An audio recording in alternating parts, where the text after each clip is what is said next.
Hello guys, আজকে আমি travel করবো ঢাকা থেকে সাতক্ষীরার উদ্দেশ্যে এমাদ পরিবহনের সাথে। এমাদ পরিবহনের বহরে কিন্তু অধিকাংশ বাসই তাদের অশোক লেল্যান্ডের।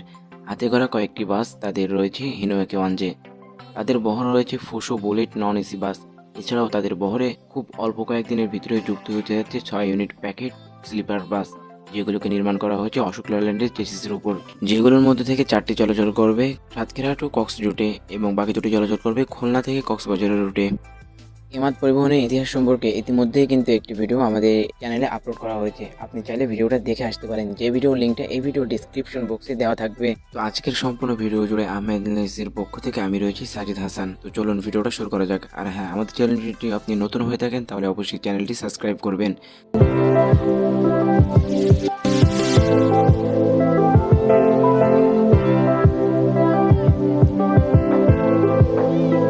এখন ঘড়িতে সময় সকাল 7:20 আর আমরা রয়েছি শনির আকড়াতে। কেননা মুন্সিগঞ্জ থেকে ঢাকা হয়ে আমাদের যেতে হবে সাতক্ষীরাতে, এই জন্যই মুন্সিগঞ্জ থেকে ঢাকা যাচ্ছিলাম। এরই মধ্যেই শনির আকড়াতে এসে দেখি শনির আকড়াতে প্রায় 3 ঘন্টা যাবৎ জ্যাম লেগে আছে। এই কারণে আমাদের হেঁটে যেতে হচ্ছে।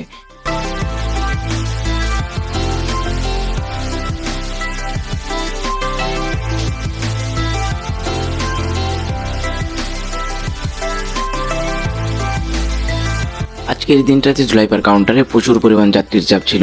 একটা সময় ছিল যখন জুলাইপার বাস কাউন্টারগুলো ছিল অনেক ছোট, এখন প্রতিটা কাউন্টারকেই করা হয়েছে বিলাসবহুল রূপে। আমাদের টিকিট যেহেতু আগে থেকে করা ছিল, এই জন্য সামরিক কোনো চাপ পাওয়া যায় না আমাদেরকে। কাউন্টারে যাওয়ার সাথে সাথে আমাদের টিকিটগুলো প্রিন্ট করে দেয়। অতবার 9:30 আমাদের বাসটা এসে পৌঁছে কাউন্টারে। বাসটি নির্মাণ করা হয়েছিল অশোক লেল্যান্ডের চেসিসের উপর।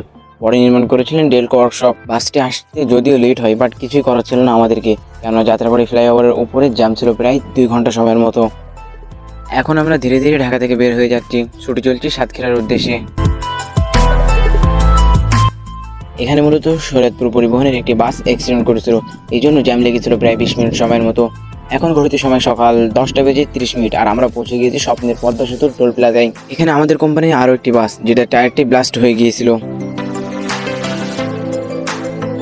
আমরা এখন রয়েছি পদ্মা সেতুর উপরে। পদ্মা সেতুর উপরে কিন্তু কোনো বাসকে ছাড় দিতে চাচ্ছিল না, যেটা আপনারা এই ভিডিওটা দেখে দেখতে পাচ্ছেন। স্ক্রিনে হলুদ রঙের যে বাসটি দেখতে পাচ্ছেন, দেখেন ওই বাসটি কি পরিমাণ বাউলি দেয়। আমি তো নিজেই অবাক। আপনাদেরকে আমি কি বলবো।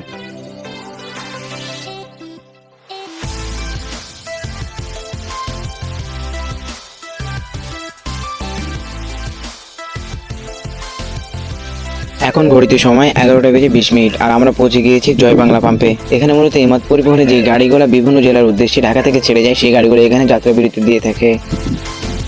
এখানে হালকার উপরে ঝাপসা করে একটি নাস্তা করে রওনা দিলাম আবারও সাতক্ষীরার উদ্দেশ্যে। রাস্তার ডান সাইডে যে রেস্টুরেন্টটি দেখতে পাচ্ছেন, সেটি হলো সাম্পান রেস্টুরেন্ট। একমাত্র ঢাকা থেকে কলকাতাগামী বাসগুলো এখানে যাত্রা বিরতি দিয়ে থাকে।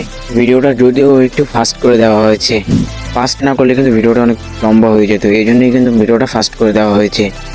হঠাৎ করে দেখি রাস্তার মাঝখানে মোটরসাইকেল ড্রাইভারটা পড়ে যাওয়ার কারণ আমার মনে হয় যে তার পিছনে অনেক ভারী কিছু ছিল, এই কারণেই তার মোটরসাইকেলটা পড়ে যায় যখন মোড়টা তিনি ঘুরতে যান ওই সময়। এখন ঘড়িতে সময় দুপুর 1টা আর আমরা পৌঁছে গিয়েছি খুলনাতে। স্ক্রিনে যে মোড় দেখতে পাচ্ছেন, সেটি হলো খুলনা 0 পয়েন্ট মোড়। এখন আমরা ধীরে ধীরে সাতক্ষীরার দিকে এগিয়ে যাচ্ছি। অবশেষে পৌঁছে গেলাম আমি আমার গন্তব্যে। আজকের মতো ভিডিও থেকে বিদায় নিচ্ছি। আমি আহমেদ এর পক্ষ থেকে সাজিদ হাসান। আমাদের সাথেই থাকুন। এখন পর্যন্ত যারা ভিডিওতে একটা লাইক করেন, লাইক করে দিয়ে আমাদের সাথেই থাকুন এবং আমাদের পরবর্তী ভিডিও পেতে আমাদের সাথেই থাকুন। ততক্ষণ পর্যন্ত সুস্থ থাকুন, ভালো থাকুন। আল্লাহ হাফিজ।